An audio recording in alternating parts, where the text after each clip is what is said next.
मित्रांनो, ग्रामीण भागातील शेत जमिनीची पोट हिस्साची मोजणी करून 800 व 712 अभिलेख म्हणजे अधिकार अभिलेख अद्ययावत करण्याबाबत असा हा महाराष्ट्र शासन आणि महसूल विभागाने हा एक चांगला निर्णय घेतलेला आहे. आणि जे ग्रामीण भागातील शेतकरी असतील किंवा जे ग्रामीण भागामध्ये जे काही 712 ओनर असतील त्यांच्यासाठी हा फायदेशीर एक निर्णय ठरणार आहे. कारण की तारीख बघत असतील तर 27 जानेवारी 2026 रोजी हा निर्णय काढलेला आहे. आणि याचा फायदा कसा होणार आहे ते पण मी एक थोडक्यात सांगतो तुम्हाला, की 1890 ते 1930 पर्यंतची आपण जी मोजणी झाली ती सर्वे नंबर म्हणजेच टिपण तयार झाले. त्याच्यानंतर एकत्रीकरणाची योजना आली तेव्हा गट तयार झाले. आणि आता ही तिसरी मोजणी करण्याच्या पायाखाली आहे. म्हणजे आता तिसरी मोजणी करण्याची तयारी महाराष्ट्र शासन महसूल विभाग याची तयारी चालू आहे. आणि या आधारे म्हणजेच प्रत्येक सातबाऱ्याला जो काही हिस्सा नंबर आहे त्या हिस्सा नंबरचा प्रत्येक सेपरेट सातबारा हे तयार करण्याचा अद्ययावत म्हणजे अभिलेख करण्याबाबतचा हा आदेश आहे. तर बघूया लोकांना काय फायदा होणार आहे आणि कशा प्रकारची ही पूर्ण प्रक्रिया असणार आहे आणि याच्यानंतर ह्याचा पुढचा स्टेप काय असणार आहे. कारण की ह्याच्यात जर असा फक्त आदेश बघितला, जी-आर बघितला, तर ह्याच्यावरून असं बऱ्याच गोष्टी आहेत. माझा प्रश्न पण निर्माण झालेले आहेत ते आपण नंतरच्या व्हिडिओमध्ये बघणार आहेत. पण आजचा जो हा जी-आर आहे तो कशासाठी काढलेला आहे आणि कशा प्रकारे पूर्ण महाराष्ट्राची पोट हिस्सा मोजणी होणार आहे हे एवढं तर 100% झालेलं आहे. कारण की हा निर्णय त्यांनी दिलेला आहे. तर प्रस्तावना आहे ती पहिले आपण बघणार आहे, की महाराष्ट्र राज्यात पोट हिस्सा जमिनीचा पथदर्शी प्रकल्प जमाबंदी आयुक्त आणि संचालक भूमी अभिलेख महाराष्ट्र राज्य पुणे यांच्या स्तरावरून सुरू करण्यात येत आहे. सदर प्रकल्पाचे कार्यान्वयन व संनियंत्रण करणे व तसंच जनतेचा प्रत्यक्ष सक्रिय सहभाग मिळवण्यासाठी प्रसिद्ध व जनजागृती अभियान राबवणे आवश्यक आहे. त्या अनुषंगाने सदर पोट हिस्सा मोजणी प्रकल्पाचा कामकाज आढावा घेण्यासाठी विविध समित्या गठीत करण्याबाबत शासनाचा विचाराधीन आहे. म्हणजे समित्या सुद्धा गठीत त्यांनी केलेल्या आहेत आणि त्यांनी जो निर्णय दिलेला आहे तो पण घेणार आहेत, की हा शासन निर्णय आहे. महाराष्ट्र राज्यात प्रथम भूमापन हा जी-आर हा कुठे मिळणार तो पण मी तुम्हाला पुढे व्हिडिओमध्ये सांगणार आहे. तुम्हाला जर डाउनलोड करायचा असेल तरी तुम्ही डाउनलोड करू शकणार आहात. महाराष्ट्र राज्यात प्रथम भूमापन व जमाबंदी कार्यवाही सन 1890 ते 1930 या दरम्यान झालेली आहे. म्हणजे जे आपण टिपण तयार जे पहिली मोजणी केली इंग्रजांच्या काळात ही मोजणी आहे. ही प्रथम भूमापन म्हणजे सर्वे नंबर जमाबंदी वेळी अस्तित्वात असलेल्या धारकाच्या शेत जमिनीचे नकाशे अधिकार अभिलेख व जमिनीचा प्रतवारी तसेच जमिनीची आकारणी निश्चित करण्यात आलेली आहे.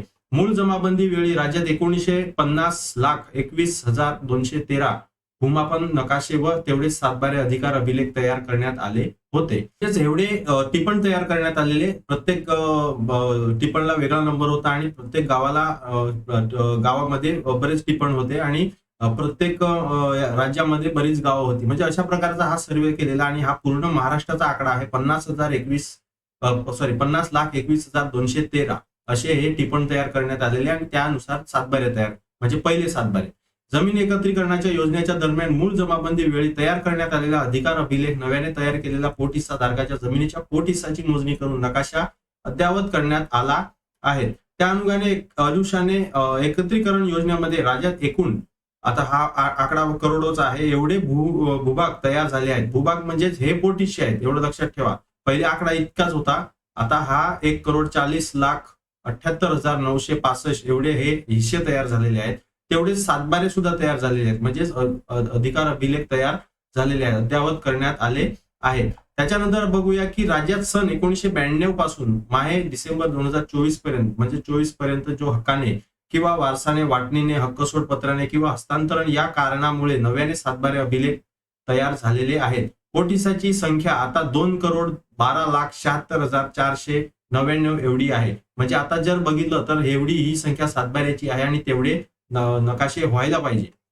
आता सातबारा अधिकार अभिलेखात तयार झालेल्या सर्व पोट हिस्साची मोजणी होत नसल्यामुळे नकाशे सातबारा अधिकार अभिलेख मिळत नसून त्यामुळे विविध केंद्र व राज्य शासकीय योजना राबविताना अडचणी निर्माण होतात. तसेच केंद्र शासनाच्या मार्गदर्शन सूचनेनुसार सर्व भूभाग मोजणी करून नकाशा व अधिकार अभिलेख यांचे संगणकीकरण करून प्रत्यक्ष भूभागास भू क्रमांक म्हणजे भू आधार क्रमांक म्हणजेच ULPIN म्हणजे जो आता तुमच्या सातबाऱ्यावर लिहिलेला आहे unique land parcel identification number तयार करायचा आहे. त्याद्वारे कृषी विषयक योजना तसेच शेतकऱ्यांना वित्त पुरवठा करण्यासाठी योजना व पीक सर्वेक्षण इत्यादी योजना यशस्वीरित्या कार्यान्वित करण्यासाठी ग्रामीण भागातील शेत जमिनी भूभाग विभागाचे धारक खातानिहाय पोट हिस्साची मोजणी करून, म्हणजेच खातेनिहाय. आता इथे हे समजण्यासारखं आहे की तुमचा एक सातबारा आहे आणि जर तुमचे वेगवेगळे खाते असतील किंवा वेगवेगळे सातबारे असतील आणि एका सातबाऱ्यावर समजा 4 नाव आहेत, तर त्या सगळ्यांची खाते वाटप होणार आहे,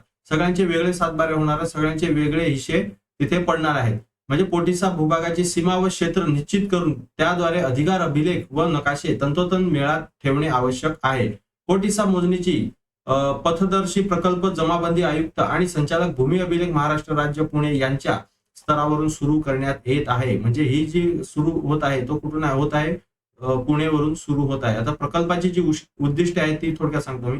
राज्यातील सर्वे नंबर, गट नंबर तयार झालेल्या पोटहिस्साची मोजणी करणे. म्हणजे पहिले तर सर्वे नंबर होते, त्याच्यानंतर गट नंबर झाले, पण सगळीच गावं अशी नाहीये की तिथे गट नंबर झालेले आहेत. तिथे अजून सुद्धा सर्वे नंबर आहेत आणि त्याला हिस्से आहेत.